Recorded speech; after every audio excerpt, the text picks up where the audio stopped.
प्रताड़ित किया जा रहा है, जिसका इतिहास का हर पन्ना खून से रंगा हुआ मिलेगा। आदिवासी समुदाय में विशेषकर हर तीसरी महिला कुपोषण का शिकार है और हर दूसरी महिला एनीमिया का शिकार है। देश में मात्र 18% आदिवासी गर्भवती महिलाओं को ही संस्थागत प्रसव का लाभ मिल पा रहा है। सर राजस्थान के अंदर जाडोल कोटड़ा के अंदर जहां से एक मंत्री जी आते हैं, वहां पर 14 वर्ष से अधिक बच्चों को स्कूल और पेन पेंसिल किताब क्या है वो नहीं पता है। 8% मात्र 8% आदिवासी युवा उच्च शिक्षा की पढ़ाई पूर्ण कर पा रहा है। देश के अंदर देखा गया है वर्तमान में कि 85% आदिवासी परिवार की पहली पीढ़ी पढ़ रही है और 20% आदिवासी ऐसा है जिनकी पहली पीढ़ी भी आज पढ़ाई नहीं कर पा रही है। बकायदा की मजदूरी 200 रुपए मिल रही है, उसको 600 रुपए तक किया जाए और 100 दिन का जो रोजगार है वो 200 दिन तक किया जाए। जल जीवन मिशन की बात हो रही थी, लेकिन ट्राइबल इलाके के अंदर 27% टारगेट अभी तक पूरा हुआ है, वो भी सैंक्शन धरातल पे पानी नहीं पहुंचा है। मैं भारत आदिवासी पार्टी की तरफ से देश के आदिवासी, दलित, ओबीसी, मुस्लिम, अल्पसंख्यक, गरीब, मजदूर एवं इस देश में रहने वाला प्रत्येक गरीब वर्ग का व्यक्ति जो मानवता और भारत देश के संविधान में विश्वास करता है, उनकी तरफ से बोलने के लिए खड़ा हुआ हूं। आज देश का पढ़ा लिखा, डिग्रीधारी, शिक्षित, बेरोजगार युवा 200-300 रुपए में दिहाड़ी मजदूरी करने के लिए मजबूर हो रहा है और जो दूसरी तरफ जो विदेश में जा रहे हैं, जो रोजगार के लिए, वो दोबारा पैरों में, हाथों में बेड़ियां लेकर वापस लौट रहे हैं। ये हमारा देश की स्थिति है, पढ़े लिखे विशेषकर बेरोजगारों की। आदिवासी समुदाय ने जितना प्राकृतिक आपदा का कहर नहीं झेला है, उससे ज्यादा हजारों सालों से शोषण, अत्याचार, विस्थापन जैसे मानव निर्मित आपदाओं के कहर से जूझा है और उसका अगर उस आदिवासी समुदाय को आधुनिकता की लाइन में लाके खड़ा करना है तो विशेषकर एक आर्थिक पैकेज देने की आवश्यकता है और साथ ही संविधान के अंदर जो प्रावधान है 5वीं अनुसूची और 6ठी अनुसूची का और विशेषकर पैसा एक्ट को उसको धरातल पे लागू करने की सख्त जरूरत है। सभापति महोदय, देश के अंदर देखा गया है विस्थापन की जो समस्या, भारत देश में विकास के नाम से सबसे ज्यादा अगर कोई विस्थापित हुआ है तो आदिवासी समुदाय विस्थापित हुआ है। एक survey report Indian social institute की एक रिपोर्ट के अनुसार बताया गया है कि वर्ष 2010 से 2025 तक 15 सालों में 15 लाख आदिवासियों को विकास के नाम से विस्थापित किया गया है। वर्ल्ड बैंक की रिपोर्ट में बताया गया है कि विस्थापन आदिवासी समुदाय में से 50% आदिवासी परिवार पुनः विस्थापित नहीं हो पाते हैं। साथ ही भारत देश में एक सर्वे रिपोर्ट में आया है कि जो आदिवासी समुदाय है अपने जीवन काल के दौरान कम से कम 50% आदिवासी एक उम्र के अंदर 2 बार विस्थापित होते हैं। आजाद भारत में उस समाज को प्रताड़ित किया जा रहा है जिसका इतिहास का हर पन्ना खून से रंगा हुआ मिलेगा। क्योंकि आदिवासी जल जंगल जमीन की लड़ाई के लिए, देश की रक्षा के लिए मुगलों से, राजा रजवाड़ों से और अंग्रेजों से लड़ता आया, कभी झुका नहीं, लेकिन आज उनकी हालत बेहद बेहतर है। पिछले 10 सालों में भाजपा सरकार द्वारा धर्म की आड़ में कलम कागज के हथियारों से आदिवासियों के अधिकार, जल जंगल जमीन को हड़प कर आदिवासियों की मानसिक, आर्थिक, बौद्धिक हत्या करने का काम किया गया है।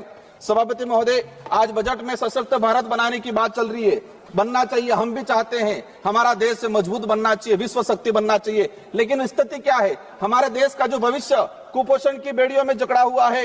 NFS 5 की रिपोर्ट बताती है कि आदिवासी बच्चों में 55% आदिवासी कुपोषित और उसमें भी 42% बच्चे गंभीर एनीमिया से पीड़ित है। और आज देखा गया इस बजट के अंदर कि कुपोषण को दूर करने के लिए कोई बजट का प्रावधान नहीं किया गया है।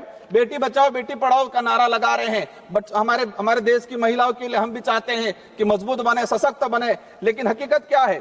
देश के अंदर देखा गया है कि आदिवासी समुदाय में विशेषकर हर तीसरी महिला कुपोषण का शिकार है और हर दूसरी महिला एनीमिया का शिकार है। आदिवासी बच्चों में शिशु मृत्यु दर राष्ट्रीय औसत से 30% अधिक है। 5 वर्षों से कम उम्र के आदिवासी बच्चों की मृत्यु का अनुपात राष्ट्रीय औसत से 61% अधिक है। माननीय सभापति महोदय, बाकी जो रहा, जो जीवन काल के अंदर देखा गया है, कभी माओवादियों के नाम से, कभी नक्सलवादियों के नाम से मारा जाता है। एट्रोसिटी में कई आदिवासियों को मारा गया। NSRC की एक रिपोर्ट बताती है कि वर्ष 2020 से 2025 मात्र 5 साल के अंदर 400 आदिवासी पुलिस मुठभेड़ में मारे गए हैं। आज मणिपुर का हत्याकांड, मणिपुर में देख लो, कई आदिवासियों को मारा गया है। छत्तीसगढ़, झारखंड का आम आदिवासी कभी उधर नक्सलवाद माओवादी की गोलियों के से कहीं के निशाने पे है, उधर पुलिस की गोलियों पे निशाने है।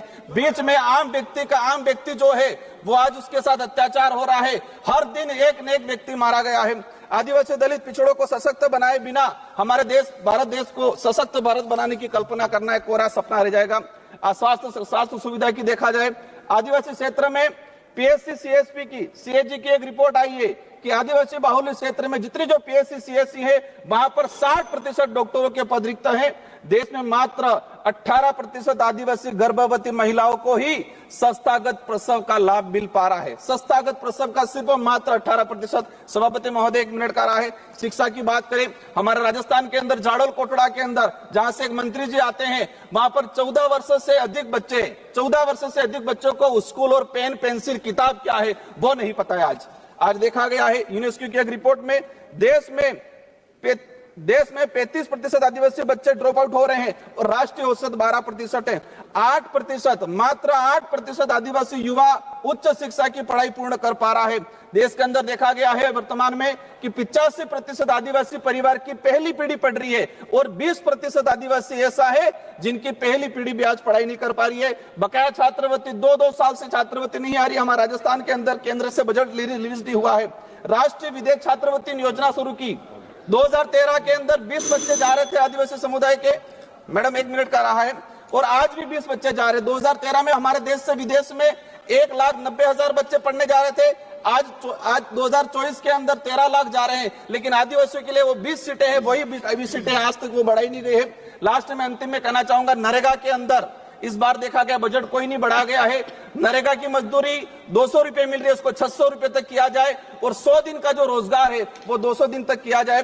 साथ ही आंगनबाड़ी कार्यकर्ता से हर प्रकार की सर्वे करा जाते हैं, सेंट्रल गवर्नमेंट इसको हैंडओवर करे और आंगनबाड़ी कार्यकर्ता सहायिका को एक राजकीय कर्मचारी का दर्जा दिया जाए और उसको नियमित करके भुगतान किया जाए। जल जीवन मिशन की बात हो रही थी, लेकिन ट्राइबल इलाके के अंदर 27% टारगेट अभी तक पूरा हुआ है, वो भी सैंक्शन धरातल पे पानी नहीं पहुंचा है। अंत में कहना चाहूंगा, एकलव्य मॉडल की बात चल रही थी। हम चाहेंगे, अभी घोषणा के स्वागत करते हैं इस बात का, लेकिन उसको धरातल पे इंप्लीमेंट बहुत जल्दी होना चाहिए। किसानों की बात है, देखा गया किसानों पे गोलियां बरसाई जा रही। किसान क्या डिमांड कर रहा है? एमएसपी की डिमांड कर रहा है। किसान चाहता है जो खेत में जिस मेहनत से उसने कमाया है। सभा की कार्यवाही मंगलवार दिनांक 11 फरवरी 2025 को प्रातः 11 बजे तक के लिए स्थगित की जाती है।